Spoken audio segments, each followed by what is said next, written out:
Baik, kami dari kelompok 14 ingin memaparkan materi tentang standar praktek profesi audit internal dan kode etik. Sebelumnya, perkenalkan anggota kelompok kami, yaitu Yoakim Saputra Dediaku, absen 26, dan Muhammad Safirullah, absen 30. Materi yang kita bahas hari ini yaitu yang pertama, kode etik audit internal, yang kedua, standar praktek profesi audit internal, yang ketiga yaitu standar atribut audit internal, yang terakhir yaitu standar kinerja audit internal. Materi yang pertama yaitu kode etik audit internal. Tujuan kode etik adalah untuk mempromosikan budaya etika dalam profesi audit internal. Kode etik terdiri dari dua komponen, yaitu prinsip dan aturan perilaku. Kedua komponen ini melampaui definisi audit internal dengan memperluas atribut dan perilaku yang diperlakukan dari individu yang menyediakan layanan audit internal.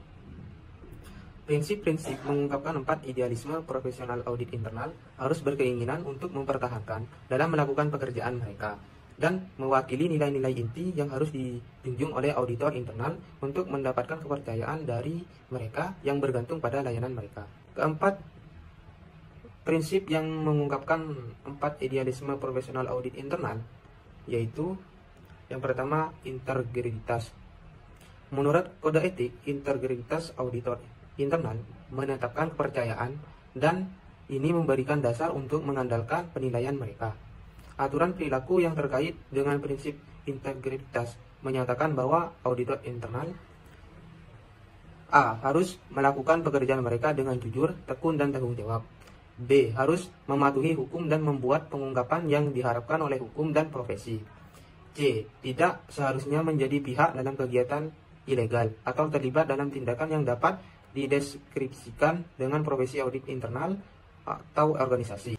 Baik, yang kedua yaitu objektivitas. Objektivitas adalah atribut mendasar dari audit internal. Dalam melakukan pekerjaan mereka, auditor internal harus menyadari potensi ancaman terhadap objektivitas mereka, seperti hubungan pribadi atau konflik kepentingan. Misalnya, menerima hadiah dari audit atau mengaudit sebuah operasi di mana pasangan mereka bekerja atau menyetujui dengan manajer divisi untuk mentransfer ke divisi pada akhir audit akan dianggap mengganggu objektivitas auditor internal.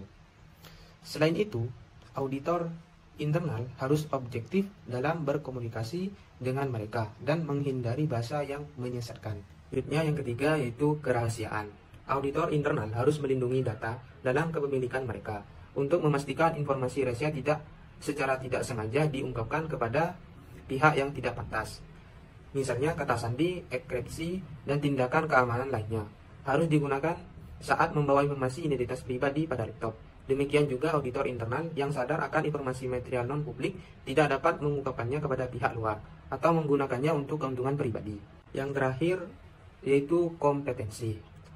Layanan audit internal dapat dilakukan oleh orang-orang yang memiliki integritas objektif dan menjaga kerahasiaan. Tetapi layanan tersebut bernilai kecil jika orang tersebut tidak memiliki pengetahuan dan keterampilan yang diperlukan untuk melakukan pekerjaan dan mencapai kesimpulan yang valid. Itulah mengapa adanya standar khusus yang mengharuskan auditor internal untuk menjadi kompeten dan terus berusaha untuk perbaikan. Selanjutnya bab 2, itu standar praktek profesi audit internal. Setiap auditor internal bertanggung jawab untuk menyesuaikan dengan standar yang terkait dengan objektivitas individu, kecakapan, dan perawatan profesional. Selain itu, setiap auditor internal bertanggung jawab untuk menyesuaikan dengan standar yang relevan dengan kinerja tanggung jawab pekerjaannya. Tujuan dari standar ini adalah sebagai berikut. Yang pertama itu menggambarkan prinsip-prinsip dasar yang mewakili praktik audit internal. Yang kedua itu menyediakan kerangka kerja untuk melakukan dan mempromosikan berbagai macam audit internal bernilai tambah.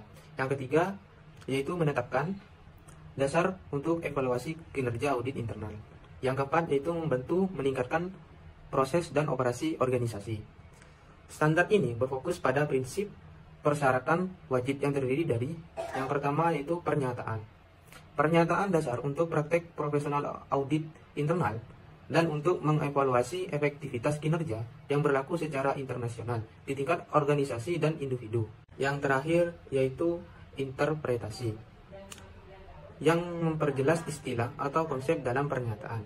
Misalnya, Dalam standar 2040, kebijakan dan prosedur pernyataan adalah eksekutif kepada audit harus menetapkan kebijakan dan prosedur untuk memandu kegiatan audit internal.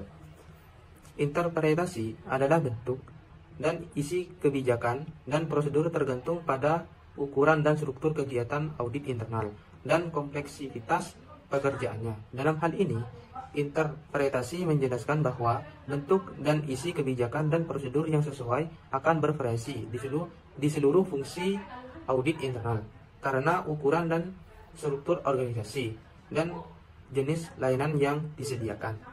Materi selanjutnya akan dijelaskan oleh rekan saya. Baik, materi selanjutnya yaitu standar atribut audit internal. Standar atribut yang membahas karakteristik bahwa fungsi audit internal dan auditor internal individu harus memiliki jaminan yang efektif dan layanan konsultasi yang dibagi menjadi beberapa bagian utama. Yang pertama, tujuan, otoritas, dan tanggung jawab. Fungsi audit internal harus memiliki suatu piagam yang secara jelas menyatakan tujuan, wewenang, dan tanggung jawab fungsi, dan menetapkan sifat dari jaminan dan jasa konsultasi yang disediakan oleh fungsi tersebut. Piagam juga harus mengakui tanggung jawab fungsi audit internal untuk memahami definisi audit internal, kode etik, dan standar. Informasi tersebut dapat didokumentasikan dalam bentuk kontrak layanan ketika layanan audit internal dialihdayakan ke penyedia layanan pihak ketiga. CAE harus segera berkala meninjau piagam audit internal dan menyampaikan kepada manajemen senior dan dewan untuk disetujui dalam standar 1000, yaitu tujuan, kewenangan, dan tanggung jawab. Yang kedua, independensi dan objektivitas.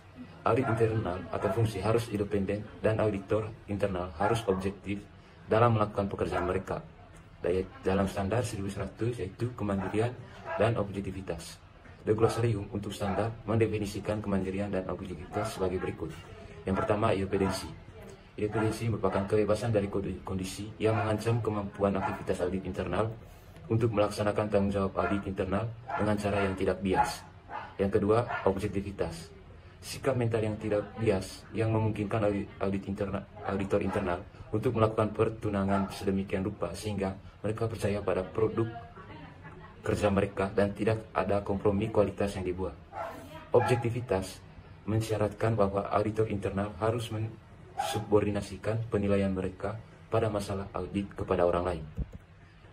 Ancaman yang terkait dengan tugas terhadap independensi dan objektivitas muncul dari sifat pekerjaan itu sendiri. Misalnya, individu yang baru bergabung dengan fungsi audit internal mungkin diminta untuk mengaudit area yang sebelumnya mereka bertanggung jawab.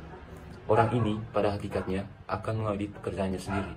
Objektivitas terancam dalam situasi seperti itu karena orang kadang-kadang mengalami kesulitan mengenali atau mengakui kekurangan atau kesalahan pribadi dalam pekerjaan mereka sendiri.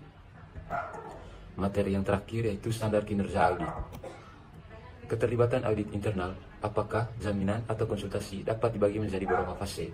Bagian standar kinerja berikut berhubungan langsung dengan proses keterlibatan, yaitu 2200 yaitu perencanaan keterlibatan, 2300 yaitu melaksanakan keterlibatan, 2400 yaitu hasil berkomunikasi.